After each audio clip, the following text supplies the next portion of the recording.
Okay, Asia versus the rest of the world. So Asia does have a majority of the world's population. By the way, this is probably my last video before I leave to camp. So, Asia does have a majority of the world's population. However, in everything else, they don't. Like money and all that. It's also very divided, so we'll see how this goes. To start off, we have Asia as the aggressor. And the first thing they do is actually take over Istanbul, as it's right on their borders. They don't like having Istanbul right on their borders. So they take it over, marking one of actually the largest cities in not Asia to fall pretty quickly. Another thing Asia manages to do is take the island of Borneo, as Malaysia and Brunei are both on that island. They hope to take over Indonesia with an island hopping campaign.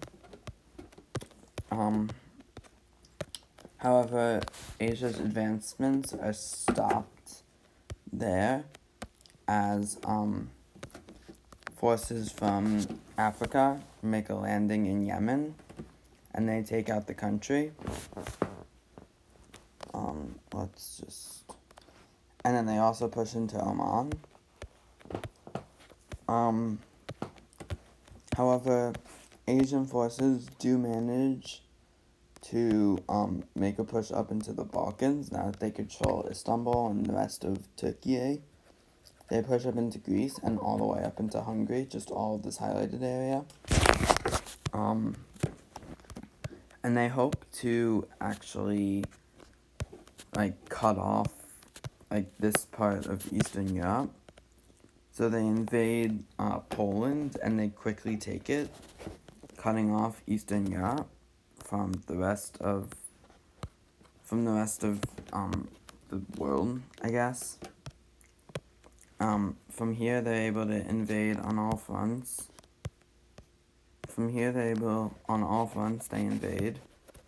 They take over the Caucasus regions, and they quickly make a spearhead towards St. Petersburg, which they take. Finland also falls, and Russia surrenders after Moscow falls. This is big, as that's one of the rest of the world's major places. However, African forces do invade the Arabian Peninsula, and they actually do manage to take over Saudi Arabia, but it's not easy. But while this happens, a few Indonesian islands, notably Sumatra and whatever this is called, and West Papua, both fall to the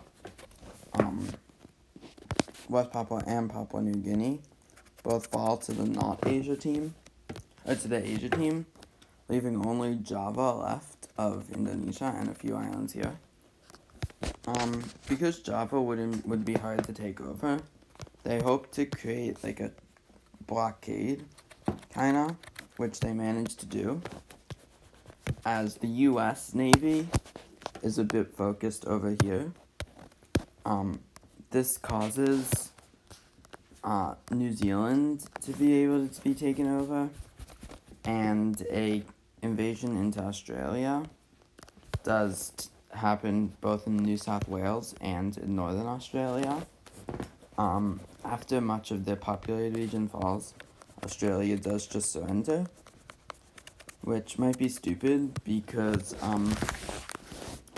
actually it would have been pretty easy to defend Western Australia because it's desert.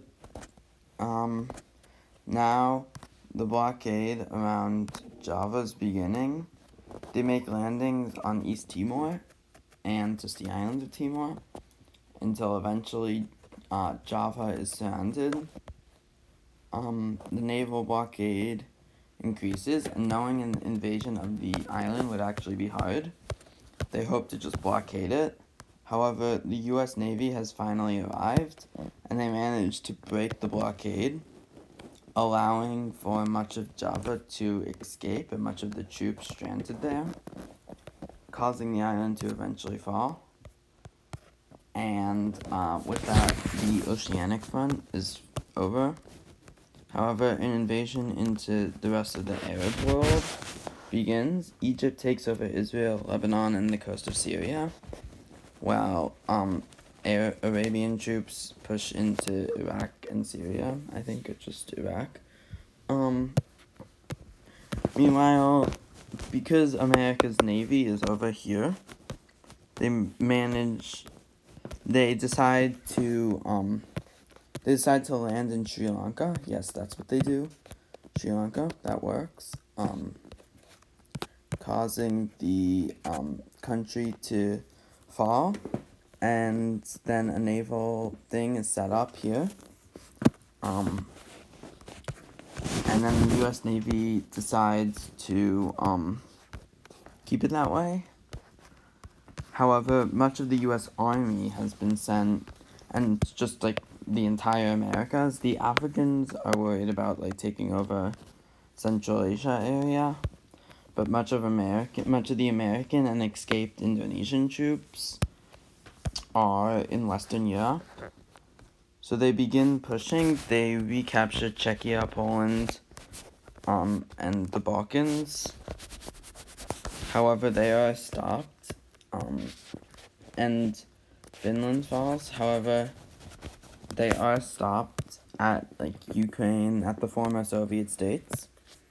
An invasion into Iran happens to hope to cut off Turkey, which Iran, like Kurdistan falls. By the way, Kurdistan helps the blue team a lot, so they do gain independence. But Iran does fall. People from Balochistan help the blue team, causing instability in Pakistan, which allows the country to fall. And a landing is actually made in Sumatra by the U.S. Navy, increasing their blockade. Meanwhile, so what they hope to do is kind of create like a blockade all around. However, maybe cutting off Oceania again. An invasion into Afghanistan begins. Oh my god, I'm so stupid. An invasion into Afghanistan happens with the country sending, and Azerbaijan, Armenia, and Georgia all fall, leaving Turkey surrounded until eventually the Balkans get their revenge and manage to take over the country. Here in Eastern Europe, the former Soviet states, most of the European and American troops are welcomed as liberators here. So they do meet little resistance. However, Asian troops do try to defend it, but Russia falls. The Caucasus region and the rest of European Russia also falls. From here, landing is made in Borneo, which falls, the island, and then the rest of Malaysia. Oh my god, are you kidding me? So annoying. The rest of Malaysia also surrenders, which opens a new front in Asia. From there, Thailand falls, and instability in Myanmar allows troops to just easily walk in. From there, they invade Bangladesh through this narrow strait to avoid war with India. And now, with much of, what am I doing? With much of India being, like, not cut off, but the Himalayas are definitely very, with much of India cut off, an invasion begins on all sides. And eventually forces march into West Bengal and Bihar and Uttar Pradesh. And India does fall, as well as Nepal and Bhutan. And now with Asia pretty screwed, after an American landing in the Philippines cuts off Indonesia, which eventually just all surrenders. All of Oceania surrenders to the blue team because there's nothing they could do. They'd just be blockaded, and they don't want to starve. Central Asia also falls, as an invasion across the Ural Mountains goes pretty well, and most of Central Asia is taken over. The island hopping campaign continues for the Americans as they take Taiwan and much of these islands. Meanwhile, Indian troops and Indonesian troops and African troops, I guess, take Cambodia, Laos, and Vietnam, leaving only East Asia really left. Blue team troops push into Russian Siberia, with them quickly taking over the south, which is really where all the people live in Siberia, and then from there the rest of Siberia and Russia surrenders, leaving now truly only East Asia. Tibetan rebels allow Indian troops to easily march in, making crossing the Himalayas much easier. In Mongolia, it falls pretty easily. Sakhalin is taken. Russian forces capture the Kuril Islands, and a landing is made in northern Japan, as well as southern Japan in this island. And finally, Honshu is landed on. Tokyo is blockaded, and it just stays under siege. Russian forces decide to invade North Korea and South Korea, leaving only China left, and eventually it does fall. And then Tokyo falls, so is it realistic? No, probably not. Asia probably wouldn't win, but they stand a better chance.